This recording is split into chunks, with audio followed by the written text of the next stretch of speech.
মানুষ যেন দ্বীনের পথে আসতে পারে। কথা বলেন ঠিক কিনা? তো বড় আফসোস আর পরিতাপের বিষয় হলো এটা যে এখন মানুষ এই মজলিসগুলোতে বসতে ইচ্ছুক হয় না। আজকে যদি এখানে একটা গানের অনুষ্ঠান হইতো, কোনো নামি দামি শিল্পী আসতো, তাহলে এখানে মানুষের অভাব হইতো বলেন। কিন্তু কোরআন হাদিসের মাহফিল, এই জায়গার মধ্যে শয়তান চরম মেহনত করার কারণে, প্রচন্ড মেহনত করার কারণে এই মানুষগুলোকে এখান থেকে ফিরাইয়া রাখছে। হাদিসের মধ্যেও রাসূল বলছেন যে শয়তানের দলটা সবসময় কি হয়? একটু বড়ই হয়, ভালো কাজে মানুষ কমই আসে। তো উচিত তো এমন ছিল যে দীর্ঘ একটি বছর পরে এখানে একটি মাহফিলের আয়োজন করা হয়েছে, সমাজের মানুষ খুশি হবে, খুশি হয়ে মানুষ আসবে, দিনে কিছু কথা শুনবে এবং নিজের জীবনকে পরিবর্তন করার চেষ্টা করবে। তা না করে মানুষ এখানের চেয়ে পাশেই যে দোকানগুলো বসছে, আশপাশে যে দোকানগুলো আছে, খোঁজ নিয়ে দেখা যাবে এখানের চেয়ে ওখানে মানুষ কম না বেশি? বেশি। তো এই জন্য সকলের কাছে উদাত্ত আহ্বান থাকবে, এই মাহফিলকে সুন্দর করার জন্যে আমরা সকলেই নিজের জীবনের পরিবর্তনের লক্ষ্যে আমরা এখানে এসে কিছু কথা শোনার এবং আমলে জিন্দেগি পরিবর্তন করার চেষ্টা করব। পারবো না ইনশাআল্লাহ? আল্লাহ তাআলা আমাদের সবাইকে তৌফিক দান করেন। সকলে পড়ছি আমিন। তো আমি আপনাদের সামনে কোরআনুল কারীমের ছোট্ট একটি সূরা, সূরা নাসর আপনাদের সামনে তেলাওয়াত করেছি। খুবই সংক্ষিপ্ত এবং ছোট্ট একটি সূরা। আমরা যারা নিয়মিত নামাজ পড়ি তারা সবাই কম বেশি এই সূরার সাথে পরিচিত, এবং রাসূল কারীম সাল্লাল্লাহু আলাইহি ওয়াসাল্লামের অনেক হাদিস থেকে মুসলিম শরীফের ছোট্ট একটি হাদিস আপনাদের সামনে পেশ করেছি। এই সূরা এবং হাদিসকে সামনে নিয়ে কিছু আলোচনা করার চেষ্টা করব। ওয়া মা তাওফীকি ইল্লা বিল্লাহ। তো সূরা নাসর, এই সূরার অর্থ হলো সাহায্য, আল্লাহ তাআলার পক্ষ থেকে সাহায্য। এই সূরার আরো একটি নাম আছে, সেটা হলো আত-তাওদী'। এই সূরার নাম হলো তাওদী', এর অর্থ হলো বিদায়। এই সূরার মধ্যে রাসূল সাল্লাল্লাহু আলাইহি ওয়াসাল্লামের মৃত্যু সংবাদ আল্লাহ তাআলা আগাম জানিয়ে দিয়েছেন, বা মৃত্যু সংবাদ জানাইয়া দিয়েছেন। এই জন্য এই সূরার নামকে তাওদী' বলা হয়। তো এই সূরার প্রেক্ষাপট বা এই সূরার গুরুত্ব, মাহাত্ম্য কি? ওমর রাদিয়াল্লাহু তাআলা আনহু বলেন, ওমর রাদিয়াল্লাহু তাআলা আনহু এর শাসন আমলে তিনি শূরায়ে নিজামে তার শাসনামল পরিচালনা করতেন। মুরব্বী, যোগ্য, বয়োজ্যেষ্ঠ যে সমস্ত সাহাবায়ে কেরাম ছিল, বদরি সাহাবী যারা ছিল, তাদেরকে নিয়ে তিনি শূরার মাধ্যমে তিনি তার শাসন কার্য পরিচালনা করতেন। যে কোনো বিষয়ে আগে ওই সমস্ত মুরব্বীদের, সাহাবীদের সাথে রাসূল ওমর রাদিয়াল্লাহু তাআলা আনহু পরামর্শ করে তারপরে তিনি শাসন কাজ পরিচালনা করতেন। ওই সূরার মধ্যে, ওই বদরি কাফেলার মধ্যে, সাহাবীদের মধ্যে ছোট্ট একজন সাহাবী ইবনে আব্বাস রাদিয়াল্লাহু তাআলা আনহুকেও তাদের সাথে রাখতেন। তিরমিজি শরীফের মধ্যে বর্ণিত হয়ে আসছে, মুরব্বীদের মাঝে এই ছোট্ট বালক, কম বয়সী সাহাবীকে রাখার কারণে অনেক মুরব্বীদের মনের মধ্যে ইশকাল ছিল যে আমরা এখানে সবাই মুরব্বী মানুষ, সবাই বয়োজ্যেষ্ঠ মানুষ, আমাদের মধ্যে এই ছোট ছেলেটাকে কেন রাখলো? তো মুরব্বীদের মধ্যে একটা ছোট ছেলে থাকলে, পরামর্শের মধ্যে থাকলে, বা সব সময় যদি থাকে, তাহলে মুরব্বীরা চাইলেও অনেক কথা বলতে পারে না। মুরব্বীরা যে কথাগুলো বলে বাচ্চাদের সামনে সেই সব কথা বলা যায়। অনেক সময় অনেক পরিস্থিতি এমন হয় যে বাচ্চাদের সামনে বলা যায় না। তো অনেক সাহাবী ইতস্ত করতেন। তো এক সাহাবী ওমর রাদিয়াল্লাহু তাআলা আনহুকে জিজ্ঞাসা করে ফেললেন যে আপনি আমাদের সাথে এই বালক সাহাবীকে কেন রাখেন? ওমর রাদিয়াল্লাহু তাআলা আনহু বলেন, আমি কেন রাখি এটা কি তোমরা জানতে চাও? তাহলে আসো সবাইকে একসাথে নিয়ে বৈশা ওমর রাদিয়াল্লাহু তাআলা আনহু এই সূরা নাসর ইজা জায়ের সূরা তেলাওয়াত করলেন। ইজা জায়ের সূরা তেলাওয়াত করার পরে সমস্ত সাহাবায়ে কেরামদেরকে জিজ্ঞাসা করতেছে, এটার মানে তোমরা কি বুঝেছো? এটার মাহাত্ম্য, এই সূরার মর্মার্থ তোমরা কি বুঝেছো? সাহাবায়ে কেরাম বলতেছে, এটা তো খুবই সহজ। যখন আল্লাহ তাআলার পক্ষ থেকে আপনার উপরে সাহায্য আসবে, তখন মানুষ দলে দলে আপনার দল তথা ইসলামের মধ্যে প্রবেশ করবে। এটার মর্মার্থ তো খুবই সহজ। তো সাহাবায়ে কেরাম তারা ব্যাখ্যা দিয়েছেন। তো যারা উপস্থিত ছিল তাদেরকে জিজ্ঞাসা করা হলো, তোমাদের বলা কি শেষ হয়েছে? সাহাবায়ে কেরাম বলতেছে, হ্যাঁ আমাদের বলা শেষ। তখন ওই যে ছোট্ট সাহাবী ইবনে আব্বাস রাদিয়াল্লাহু তাআলা আনহুকে জিজ্ঞাসা করা হলো, এই সূরার তাফসীর, এই সূরার ব্যাখ্যা তুমি কি বুঝেছো? ইবনে আব্বাস রাদিয়াল্লাহু তাআলা আনহু বলেন, এই সূরার মধ্যে আল্লাহ তাআলা রাসূলের ওয়াফাতের সংবাদ জানায়া দিয়েছেন। অর্থাৎ এই সূরার মানে হলো এটা যে আল্লাহ তাআলা রাসূলের আগাম মৃত্যুর সংবাদ জানায়া দিয়েছেন। কিভাবে? যে এই সূরার মধ্যে আল্লাহ তাআলা ইসলামের বিজয়, ইসলামের সফলতার কথা ঘোষণা দিয়ে দিয়েছেন। এর মানে হলো এটা, আল্লাহ তাআলা যখন একজন নবী দুনিয়াতে পাঠায়, একজন রাসূল যখন দুনিয়াতে আসে, রাসূল বা নবী আসার পরে তাদের কাজ হলো সমাজে ইসলাম প্রতিষ্ঠা করা, আল্লাহ তাআলার তাওহীদ প্রতিষ্ঠা করা। সমাজে যখন তাওহীদ আর ইসলাম প্রতিষ্ঠা হয়ে যায়, তখন ওই নবীকে আল্লাহ তাআলা দুনিয়া থেকে উঠায় আনে। তো এই সূরার মধ্যে আল্লাহ তাআলা ইসলামের বিজয়, মুসলমানদের বিজয় এর ঘোষণা আল্লাহ তাআলা দিয়ে দিয়েছেন। তার মানে রাসূলের মিশন সাকসেস, রাসূলের মিশন সফল হয়ে গেছে। এজন্য রাসূলকে আল্লাহ তাআলা আর বেশি দিন দুনিয়াতে রাখবেন না, রাসূলকে আল্লাহ তাআলা তার কাছে নিয়ে যাবেন। ওমর রাদিয়াল্লাহু তাআলা আনহু বলে,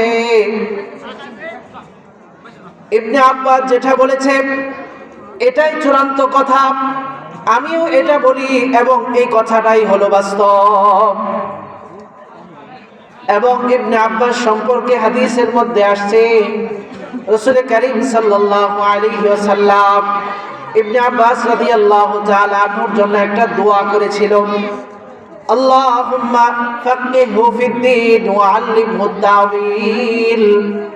রাসূল ইবনে আব্বাস রাদিয়াল্লাহু তাআলা আনহুর জন্য দোয়া করেছিলেন, হে আল্লাহ আপনি তাকে ইলম দান করেন, ফকিহ এর ইলম দান করেন, আর তার ব্যাখ্যা করার যোগ্যতা আপনি তাকে দান করে দেন। রাসূলের এই দোয়ার বরকতে, রাসূলের এই দোয়ার বরকতের কারণে পৃথিবীর মধ্যে যত তাফসীর লেখা হয়েছে, সাহাবীদের মধ্যে সবচেয়ে বেশি আল্লাহ তাআলার কোরআন ইবনে আব্বাস রাদিয়াল্লাহু তাআলা আনহু সবচেয়ে বেশি বুঝেছে।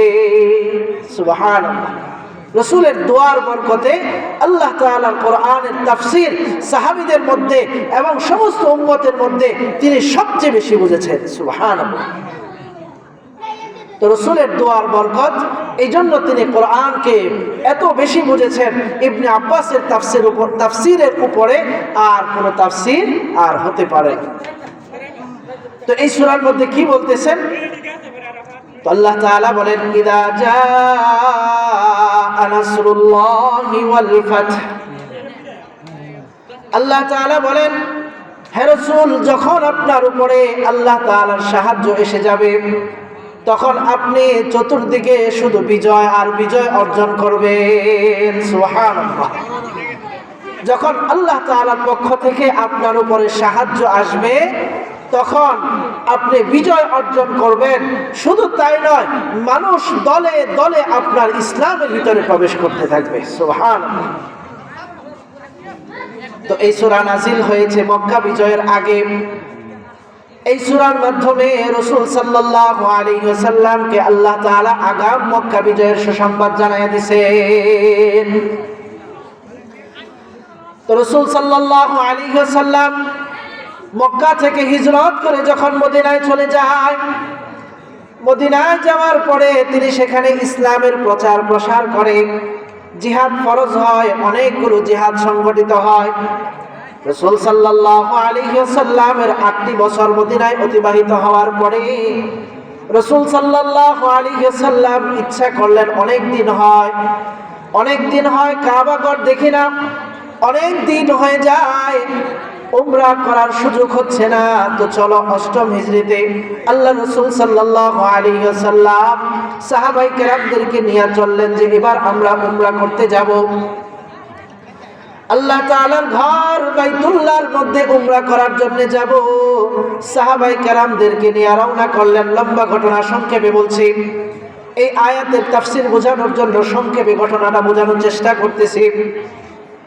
তো রাসূল সাল্লাল্লাহু আলাইহি ওয়াসাল্লাম সাহাবায়ে কেরামদেরকে নিয়ে মক্কার পথে রওনা হয়ে গেলেন। যখন মক্কার কাছাকাছি জায়গায় পৌঁছলেন, হুদাইবিয়া নামক স্থানে, মক্কার কাফেরদের কর্তৃক বাধা আসলো যে আপনি উমরা করতে মক্কায় যেতে পারবেন না। তাহলে কি করতে হবে? এবার আপনি আমাদের সাথে একটা সন্ধি করেন, একটা চুক্তি করেন। কি চুক্তি? এমন একটা চুক্তি মক্কার মানুষের পক্ষ থেকে করা হলো যে চুক্তিটা ছিল পরিপূর্ণ একটা বৈষম্যপূর্ণ চুক্তি। চুক্তির মধ্যে উল্লেখ করা হয়েছিল যে মক্কা থেকে কোনো মানুষ যদি মুসলমান হয়ে মদিনায় চলে যায়, তাহলে মদিনা থেকে তাকে মক্কায় আবার ফেরত দিতে হবে।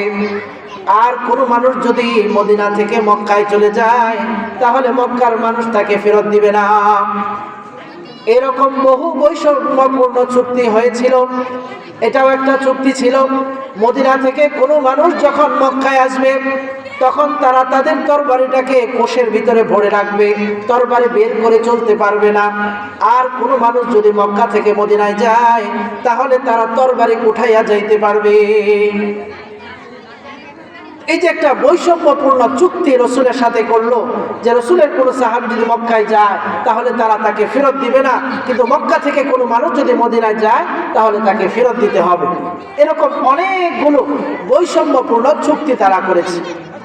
এই চুক্তির মধ্যে তারা এটাও উল্লেখ করেছে যে মক্কার আশপাশে যে সমস্ত ছোট ছোট গোত্রগুলো আছে, এরা যার সাথে চায় তার সাথে মিলিত হয়ে থাকতে পারবে, তার সাথে মিত্র হয়ে থাকতে পারবে, এবং এক মিত্র অন্য মিত্রকে কখনো আক্রমণ করতে পারবে না। তো তারাই এই চুক্তি করেছে। তো এই চুক্তির পরে ওমর রাদিয়াল্লাহু তাআলা আনহু রাসূলকে জিজ্ঞাসা করতেছেন, হে আল্লাহ রাসূল, আপনি কি রাসূল হিসাবেই এই চুক্তিগুলো করেছেন, নাকি আল্লাহ তাআলার ইশারা ছিল? কিভাবে আপনি করলেন? এত বৈষম্যপূর্ণ একটা চুক্তি আপনার সাথে হলো, আপনি এটা কিভাবে করলেন? রাসূল চুপ হয়ে বসে আছে, রাসূল কোনো কথা বলে না। কিছুক্ষণ পরেই আল্লাহ তাআলার পক্ষ থেকে রাসূলের উপরে আয়াত নাজিল হলো, ইন্না ফাতাহনা লাকা ফাতহাম মুবিনা। আরে এই যে চুক্তিটা হয়েছে, এটা রাসূলের ইচ্ছায় হয় নাই, এটা আমি স্বয়ং আল্লাহ তাআলাই করিয়েছি। সুবহানাল্লাহ। এই যে বৈষম্যপূর্ণ চুক্তি হয়েছে, আল্লাহ তাআলা বলেন এটা তোমাদের দৃষ্টিতে বৈষম্য মনে হচ্ছে, কিন্তু আমি আল্লাহ তাআলা এটার ভিতরেই বিজয় দেখতেছি। তো এই চুক্তিটা হয়েছিল 10 বছরের জন্য। কত বছরের? 10 বছরের। 8ম হিজরিতে এই চুক্তি সম্পাদিত হয়। তো এই চুক্তি শেষ করে যখন রাসূল চলে গেছে, চলে যাওয়ার পরেই তাদের যে শর্তগুলো দেওয়া ছিল, তো তাদের শর্ত অনুযায়ী চুক্তি 10 বছর, এবং তাদের ভিতরে যে চুক্তিগুলো হয়েছিল সে অনুপাতেই রাসূল চলতেছিল। মক্কার মানুষ মদিনায় আসে, মদিনার মানুষ মক্কায় যায়, তাদের সাথে ইসলাম প্রচার প্রসারের একটা সুযোগ তাদের হয়ে গেছে। কারণ চুক্তি হয়েছে, কেউ কাউকে মারতে পারবে না।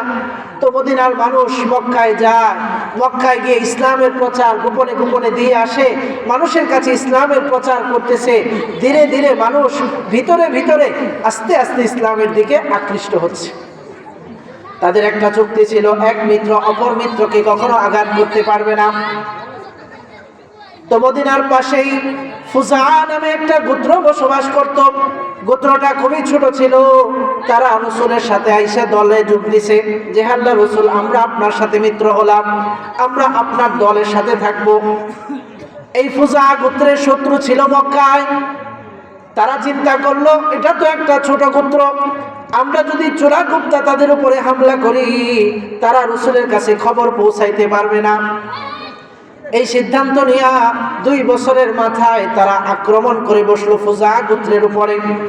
ফুজা গোত্রের উপরে আক্রমণ করার পরে তাদের কিছু লোক রসুলের কাছে যাইয়া বলল, হে আল্লাহর রসুল, মক্কার এই সমস্ত লোকেরা আমাদের উপরে আক্রমণ করেছে, মক্কার এই লোকেরা আমাদের উপরে আক্রমণ করেছে, আপনি আমাদেরকে সাহায্য করেন। তো রসুলের চুক্তির মধ্যে এটা ছিল, কেউ কারো উপরে আক্রমণ করতে পারবে না। কেউ যদি কারো উপরে আক্রমণ করে তারা যে চুক্তি করেছে সকল চুক্তি বাতিল হয়ে যাবে বলে পরিগণিত হবে। সব চুক্তি কি হয়ে যাবে? বাতিল হয়ে যাবে। একজন এক পক্ষ আর পক্ষের উপরে যদি আক্রমণ করে তাহলে চুক্তি কি হয়ে যাবে? বাতিল হয়ে যাবে।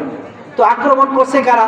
মক্কার মানুষ রসুলের দলের উপরে বা রসুলের সাথে যারা ছিল তাদের উপরে আক্রমণ করছে। তো এখন চুক্তি আছে না ভেঙে গেছে? বলেন, চুক্তি আছে না ভেঙে গেছে? চুক্তি ভেঙে গেছে। তো তারা তো আক্রমণ করে বসে আছে, তারা মনে করছে যে কিছু করবে না। রসুলের কাছে যখন খবর গেছে, খবর যাওয়ার পরে রসুল সবাইকে বললেন, চুপ থাকো। চুক্তি তো তারা ভেঙে ফেলছে, রসুলের পক্ষ থেকে ভাঙা হয়েছে না, কাফের কর্তৃক তারা চুক্তি ভেঙে ফেলছে। রসুল সবাইকে ডাক দিলেন, চুপ করো, এখন আমরা কি করব? চুক্তি তো এখন আর নাই। তো বড় এক সাহাবাই কেরামের দল তৈরি করলেন, সব সাহাবাই কেরামদেরকে ডাক দিয়া বললেন যে তোমরা আসো, আমরা এখন ঐক্যবদ্ধভাবে সমস্ত সাহাবাই কেরাম মিলে মক্কার মানুষের উপরে আক্রমণ করব। এবং রসুল সাল্লাল্লাহু আলাইহি ওয়াসাল্লাম এই ঘোষণাও দিলেন, রসুল এই ঘোষণা দিয়ে দিলেন, আমরা যে তাদের উপরে যুদ্ধ করার জন্য যাব, এই খবর যেন কোনো অবস্থাতেই মক্কায় পৌঁছতে না পারে, কোনো অবস্থাতেই যেন এই খবর মক্কার মানুষের কাছে না পৌঁছে। এই জন্য রসুল সাল্লাল্লাহু আলাইহি ওয়াসাল্লাম সারা মদিনার মধ্যে পাহারা বসাইয়া দিলেন, কোনো মানুষ যেন মদিনা থেকে বের হইতে না পারে, কোনো অবস্থাতেই এই সংবাদ যেন মক্কার মানুষের কাছে না পৌঁছে। তারা আক্রমণ করবে, রসুল সদল বলে গিয়ে তাদের উপরে আক্রমণ করে মক্কা বিজয় করবে। ঘটনাক্রমে শয়তান তার কাজ নিয়ে বসা নাই, একজন সাহাবীকে সে ফুসলাইয়া ফেললো, তার মনের ভিতরে ওয়াসওয়াসা দিয়া এই খবরটাকে মক্কা থেকে মদিনা থেকে বের করে মক্কায় পৌঁছানোর জন্য একজন মহিলা ঠিক করলো। একজন মহিলার কাছে একটা চিরকুট লেখে এই সংবাদ পাঠাইয়া দিল, মহিলাকে নিয়ে মহিলা নিয়ে মদিনার মক্কার পথে রওনা হয়ে যাচ্ছে। আল্লাহ তাআলার পক্ষ থেকে রসুলের উপরে ওহী চলে আসছে, হে আল্লাহর রসুল, আপনি তো নিষেধ করেছেন খবর বের না হওয়ার জন্য, কিন্তু খবর তো বের হয়ে মক্কায় চলে যাচ্ছে। রসুল সাল্লাল্লাহু আলাইহি ওয়াসাল্লাম আলী রাদিয়াল্লাহু তাআলা আনহুকে ডাকলেন, ডাইকা তেজস্বী একটা ঘোড়া দিয়া পাঠাইলেন, যাও এমুক জায়গায় যায় এমুক একজন মহিলাকে পাইবা, তার কাছে একটা চিঠি আছে, এই চিঠিটা নিয়ে তাড়াতাড়ি চলে আসো। রসুলের কথার সাথে সাথে আলী রাদিয়াল্লাহু তাআলা আনহু ওই তেজস্বী ঘোড়া নিয়ে দ্রুত চলে গেলেন। যায়া রসুল যে জায়গার কথা বলছেন ওই জায়গায় ওই মহিলাকে পাইছে, ওই জায়গায় ওই মহিলাকে পাইছে। পাওয়ার পরে মহিলাকে বলতেছে, তোমার কাছে যে চিঠিটা আছে এটা তাড়াতাড়ি আমাকে দিয়ে দাও। মহিলা বলতেছে যে না না না, আমার কাছে কোনো চিঠি নাই, আমার কাছে কোনো খবর নাই। আলী রাদিয়াল্লাহু তাআলা আনহু বারবার বলার পরেও সে রাজি হচ্ছে না। যখন তাকে ধমক দিলেন, ধমক দিয়ে বললেন, আল্লাহর রাসূল বলেছে এটা কখনো মিথ্যা হতে পারে না। রসুল যেহেতু বলেছে অবশ্যই অবশ্যই তোমার কাছে কোনো না কোনো চিরকুট, কোনো না কোনো চিঠি আছে, যদি তুমি বের না করে দাও তাহলে আমি তোমার বস্ত্রহীন করে তোমার কাছ থেকে সেই চিঠি বের করব। মহিলা ভয়ে তার মাথার মুকুট থেকে বা মাথার যে কি বাঁধে মাথার মধ্যে যেটা ওই বেনি, ওটার ভিতর থেকে সে একটা চিরকুট বের করে দিল। আলী রাদিয়াল্লাহু তাআলা আনহু দৌড়ায় রসুলের কাছে নিয়ে আসছে, আয়েশা রসুলের কাছে দিছে। রসুলের দেওয়ার পরেই সাহাবীদেরকে জিজ্ঞাসা করতেছে, কে তোমাদের মধ্য থেকে এই খবর বাহির করেছে? একজন সাহাবী সে বের হয়ে আসছে যে আল্লাহ রসুল আমি পাঠাইছি। রসুল জিজ্ঞাসা করলো, আমি এত কড়া নিরাপত্তা দেওয়ার পরেও তুমি কেন এই সংবাদ মক্কায় পৌঁছাইতে চাচ্ছ? তুমি কেন পৌঁছাইতে চাচ্ছ? তখন ওই সাহাবী বলে, হে আল্লাহর রাসূল, আমি আপনার সাথে মক্কা থেকে হিজরত করে মদিনায় চলে এসেছি, আমি কোনো কিছুই নিয়ে আসতে পারি নাই। আমার সন্তানাদি, আমার স্ত্রী, আমার পরিবার এবং আমার সম্পদ মক্কায় রয়ে গেছে। আমি শুধু এইটার জন্যেই যখন মক্কায় আপনি আক্রমণ করবেন তখন তারাও তো বিপদের মধ্যে পড়তে পারে, আমি শুধু এই খবরটা এজন্যই দিতে যাচ্ছিলাম তারা যেন আমার পরিবারটাকে নিরাপত্তা দেয়। শুধুমাত্র আমার পরিবারের নিরাপত্তার জন্য আমি এই কাজটা করেছিলাম। সে তার ভুল বুঝতে পারছে, রসুলের কাছে করজোরে ক্ষমা চেয়েছে, রসুল তাকে ক্ষমা করে দিয়েছে। সুবহানাল্লাহ।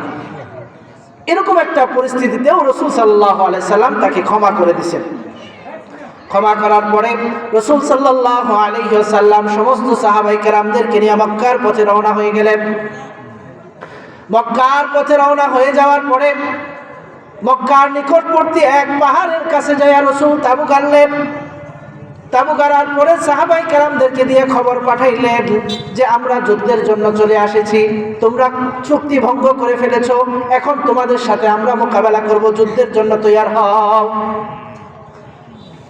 তো রাসূল সাল্লাল্লাহু আলাইহি ওয়াসাল্লাম সব সাহাবায়ে কেরাম নিয়ে যখন সেখানে চলে গেছেন, রাসূল বলে দিয়েছেন তোমরা ছোট ছোট দলে বিভক্ত হইয়া পুরা পাহাড় জুড়ে, পুরা পাহাড়ের এলাকায় তোমরা তাঁবু গেড়ে সেখানে অবস্থান করবা।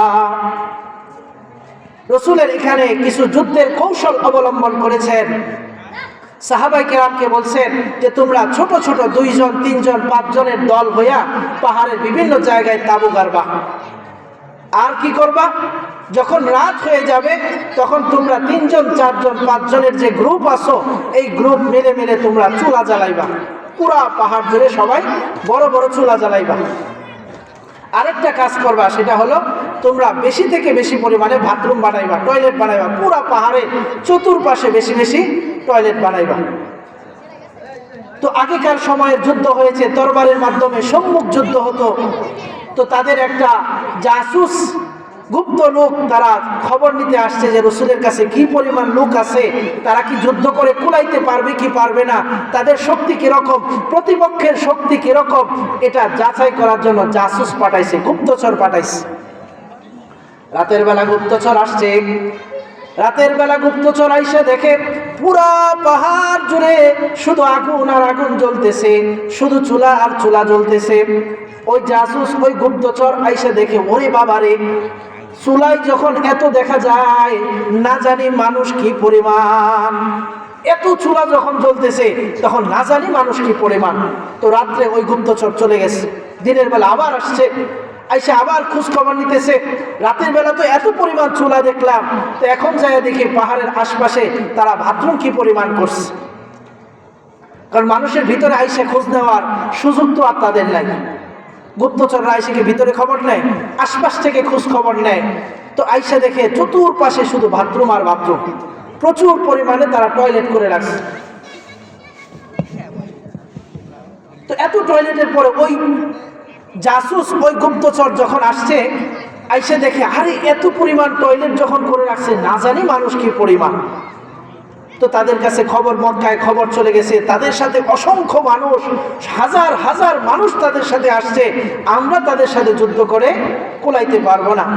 কারণ বদরের সময় তো মক্কার যে সমস্ত বড় বড় লিডার ছিল, আবু জাহেল, উতবা, সাইবা, বড় বড় লিডার যারা ছিল তারা সবাই তো মারা গেছে, অল্প কিছু লিডার বাকি ছিল। তাদের কাছে যখন খবর পৌঁছাইছে যে রসুল এত বড় দল নিয়ে আসছে, এত মানুষ নিয়ে আসছে, তাদের সাথে যুদ্ধ করে আর পারা যাবে না। তো তারা সকলেই ভয় পেয়ে গেছে। পরের দিন রাসূল সাল্লাল্লাহু আলাইহি ওয়াসাল্লাম সাহাবায়ে কেরামদেরকে নিয়ে যুদ্ধের জন্য যখন মক্কার দিকে রওনা হলেন, রসুলের মোকাবেলা করবে এমন একজন লোক আইসা রসুলের সামনে দাঁড়ায় নাই। আল্লাহ তাআলা রসুলকে বিনা যুদ্ধে, বিনা রক্তপাতে মক্কা বিজয় করে দিলেন। সুবহানাল্লাহ। এই যে রসুলের যুদ্ধের কৌশল, আল্লাহ তাআলার সাহায্য যখন চলে আসছে তখন আল্লাহ তাআলা বিনা রক্তপাতে, বিনা যুদ্ধে আল্লাহ তাআলা মক্কা বিজয় দান করে দিয়েছে। এক ঐতিহাসিক যুদ্ধ সংঘটিত হয়েছে যেখানে তরবারি ব্যবহার করতে হয় নাই, কিন্তু বিনা তরবারিতে আল্লাহ তাআলা যুদ্ধের বিজয় দিয়ে দিয়েছেন। এই জন্যই সূরা নাসরের প্রথম আয়াতের মধ্যে আল্লাহ তাআলা বললেন, ইদা জাআ নাসরুল্লাহি ওয়াল ফাত, যখন আল্লাহ তাআলার পক্ষ থেকে আপনার কাছে সাহায্য চলে আসবে, আল্লাহ তাআলার পক্ষ থেকে সাহায্য আর বিজয় চলে আসবে, তখন মানুষকে আপনি দেখবেন মানুষ দলে দলে ইসলামের মধ্যে প্রবেশ করতেছে। যখন রাসূল মক্কা বিজয় করে মক্কার ভিতরে প্রবেশ করলেন, রাসূল আয়েশা প্রথমেই যে ঘোষণাটা দিলেন যে রাসূল যদি চাইতেন পুরা মক্কার মানুষকে কতল করে ফেলবেন, সেই অনুমতি রাসূলের ছিল। সমস্ত মানুষকে গোলাম বাঁধি নিয়ে ফেলবেন, সেই অনুমতিও রাসূলের ছিল। তো রাসূল তা না করে ঘোষণা দিয়ে দিলেন, রাসূল ঘোষণা দিয়ে দিলেন মক্কায় যারা থাকবে, বাইতুল্লাহর চত্বরে যারা থাকবে তারা নিরাপদ, আবু সুফিয়ানের ঘরে যারা থাকবে তারা নিরাপদ, যারা উম্মে হানির ঘরে থাকবে তারা নিরাপদ, এরকম যারা নিজেদের ঘরের ভিতরে আবদ্ধ থাকবে তারা নিরাপদ। এই ঘোষণার পরে সকলকে আমভাবে রাসূল সাল্লাল্লাহু আলাইহি ওয়াসাল্লাম ক্ষমা করে দিয়েছেন। আমভাবে রাসূল সাল্লাল্লাহু আলাইহি সাল্লাম মানুষকে ক্ষমা করে দিয়েছেন।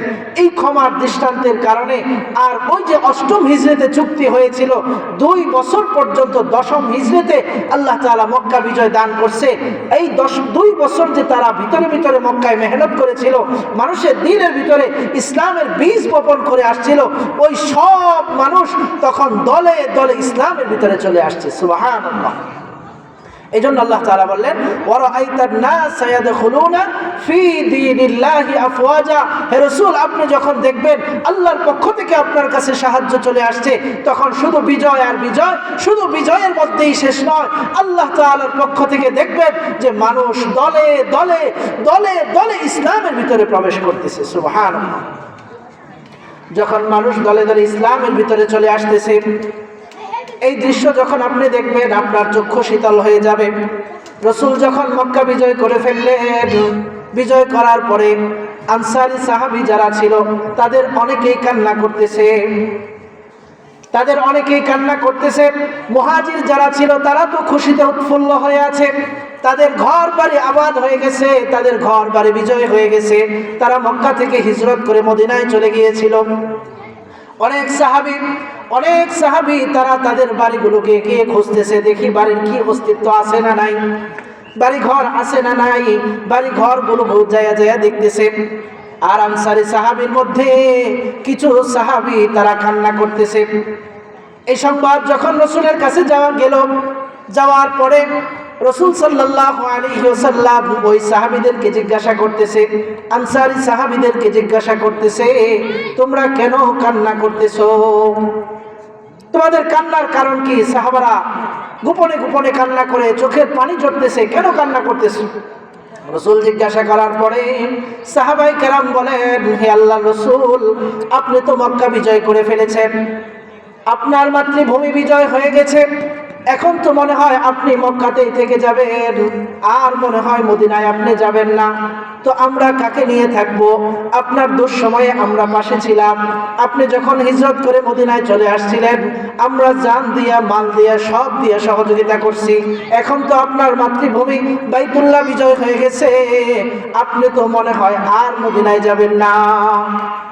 রাসূল সাল্লাল্লাহু আলাইহি ওয়াসাল্লাম সাহাবায়ে কেরামদেরকে ডাক দিয়ে বললেন যে না না না, আমি মক্কায় থাকবো না, আমি আনসারদের সাথেই মদিনায় থাকবো। সুবহানাল্লাহ। তো রাসূল মদিনায় আবার চলে গেলেন। তো পরের আয়াতের মধ্যে আল্লাহ তাআলা বলতেছেন, ফাসাব্বিহ বিহামদি রাব্বিকা ওয়াস্তাগফির ইন্নাহু কানা তাওয়াবা।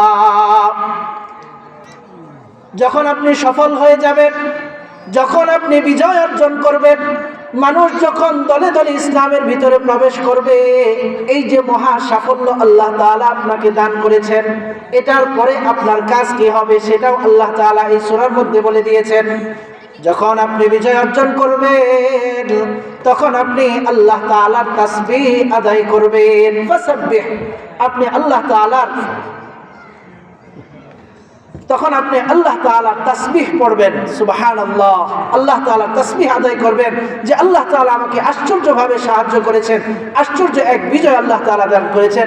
ফাসাব্বিহ বিহামদি রাব্বিক, এবং আপনি আপনার রবের শুকর আদায় করবেন, হামদ পড়বেন, বলবেন যে আলহামদুলিল্লাহ, আল্লাহ তাআলা আমাকে সাফল্য দিয়েছেন। যখন আল্লাহ তাআলার পক্ষ থেকে আপনার উপরে সাহায্য আর বিজয় চলে আসবে, তখন আপনার কাজ হবে তিনটা। কাজ কয়টা হবে? কাজ কয়টা হবে বলেন? সবাই বলেন, কাজ কয়টা হবে? তিনটা। এক নম্বর কাজ হবে আপনি আপনার রবের তাসবিহ আদায় করবেন, আপনি আপনার রবের জিকির করবেন, তাসবিহ করবেন। আরেকটা কাজ হবে আপনার রবের প্রশংসা তথা শুকর আদায় করবেন। যখন আপনি আপনার রবের শুকর আদায় করবেন, তখন আপনার রব আপনাকে নিয়ামত আরো বাড়াইয়া দিবেন। রবের তাসবিহ এবং রবের শুকর আদায় করা, যখন এই শিক্ষাটা হলো শুধু রসুলের জন্য নয়, এটা হলো গোটা উম্মতের জন্য এই শিক্ষা আল্লাহ তাআলা দিয়েছেন। কোনো মানুষ যদি দুনিয়াবি কোনো কাজে সফল হয়, উখরবি কাজেও কোনো সফল হয়, তাহলে তার কাজ হবে এই তিনটা। একটা, সে রবের তাসবিহ পড়বে, আরেকটা রবের হামদ পড়বে, আরেকটা হলো সে ইস্তেগফার করবে। এই তিন কাজ তার হবে যখন কোনো মানুষ সফল হয়। একজন কৃষক, সে যখন কৃষিকাজে সফল হবে, একজন ছাত্র, সে যখন তার পড়াশোনায় সফল হবে, একজন চাকরিজীবী, সে যখন চাকরিতে সফল হবে, একজন ব্যবসায়ী, সে যখন ব্যবসায় সফল হবে, তখন তার কাজ হবে এই তিনটা। সে আল্লাহ তাআলার তাসবিহ আদায় করবে, আল্লাহ তাআলার শুকরগুজার হবে এবং আল্লাহ তাআলার প্রশংসা আদায় করবে। তার কাজ হবে এই তিনটা। সে যে পর্যায়েরই হোক, যেখানেরই হোক, যখন একজন সফল ব্যক্তি আল্লাহ তাআলার প্রশংসা করবে, সেজদায় তার মাথাকে লুঠাইয়া দিবে, সেজদার মধ্যে পড়ে যাবে, সে তখন কখনো সে অহংকারী হবে না। সে কি হবে না? অহংকারী হবে না। এই জন্য আল্লাহ তাআলা রাসূলকে বলেছেন, আপনি আপনার রবের তাসবিহ পড়েন এবং আপনার রবের হামদ করেন, সাথে সাথে আরো একটা কাজ করবেন, ফাসাব্বিহ বিহামদি রাব্বিকা ওয়াস্তাগফির, আপনি আপনার রবের কাছে ইস্তেগফার করেন, ইন্নাহু কানা তাওয়াবা, নিশ্চয় আপনার রব হলেন তওবাকারী। রাসূলকে ইস্তেগফারের কথা কেন বলা হলো? এটার দ্বারা উম্মতকে আল্লাহ তাআলা শিক্ষা দিচ্ছেন। রাসূলকে আল্লাহ তাআলা বললেন যে মানবীয় মানুষ হিসাবে রাসূলের অনেক মানবীয় ভুল ত্রুটি হতে পারে। রাসূল হলেন মাসুম, রাসূল হলেন মাসুম, রাসূলের আগেও কোনো গুনাহ নাই, পরেও কোনো গুনাহ নাই। কিন্তু যুদ্ধ পরিচালনা করতে গিয়া অনেক ত্রুটি বিচ্যুতি হয়ে যেতে পারে। এই জন্য আল্লাহ তাআলা উম্মতকে শিক্ষা দিচ্ছেন, তোমরা দুনিয়াতে যখন কাজকর্ম করবা, তোমরা সফল হলে অনেক মানুষের অনেক ত্রুটি বিচ্যুতি হতে পারে। এই জন্য তোমরা বেশি বেশি আল্লাহ তাআলার কাছে ইস্তেগফার করো। মুসলিম শরীফের হাদিসের মধ্যে আসছে, রাসূল সাল্লাল্লাহু আলাইহি ওয়াসাল্লাম বলেন, মানুষদেরকে ডাক দিয়ে বলতেছেন, ইয়া আইয়ুহান নাস তুবু ইলাল্লাহ, তোমরা আল্লাহ তাআলার কাছে তওবা করো, তোমরা আল্লাহ তাআলার কাছে তওবা করো। রাসূল বলেন, ফা ইন্নী আতুবু ইলাইহি মিআতা মাররা, আমি প্রতিদিন আল্লাহ তাআলার কাছে 100 বার ইস্তেগফার করি। তো রাসূল প্রতিদিন আল্লাহ তাআলার কাছে কতবার ইস্তেগফার করে? কতবার বলেন? কোন কোন হাদিসে 70 বারের কথাও আসছে। তো রসুল হওয়ার পরেও তিনি যদি এতবার আল্লাহ তাআলার কাছে ইস্তেগফার করতে পারেন, তাহলে আমাদের কি পরিমাণ করা উচিত বলেন? আমাদের আরো বেশি করা উচিত না? আমাদের জিন্দেগিটা গুনাহে ভরপুর, মাথা থেকে পা পর্যন্ত শুধু গুনাহ আর গুনাহ, প্রচুর পরিমাণে আমাদের গুনাহ। এই জন্য আল্লাহ তাআলা বললেন যে তোমরা বেশি বেশি ইস্তেগফার করো। আল্লাহ তাআলা বলেন ইস্তেগফার করলে কি ফজিলত? ইল্লা মান তাবা ওয়া আমানা ওয়া আমিলা আমালান সালিহান ফাউলাইকা ইউবাদদিলুল্লাহু সাইয়্যাতিহিম হাসানাত। আল্লাহ তাআলা বলেন, যদি কোনো বান্দা আল্লাহ তাআলার কাছে তওবা করে, ইসলামের পথে ফেরত আসে, নেক আমল করে, তাহলে আল্লাহ তাআলা তার পিছনের সমস্ত গুনাহ মাফ করে দেয়। পিছনে সব গুনাহ আল্লাহ তাআলা মাফ করে দেয়।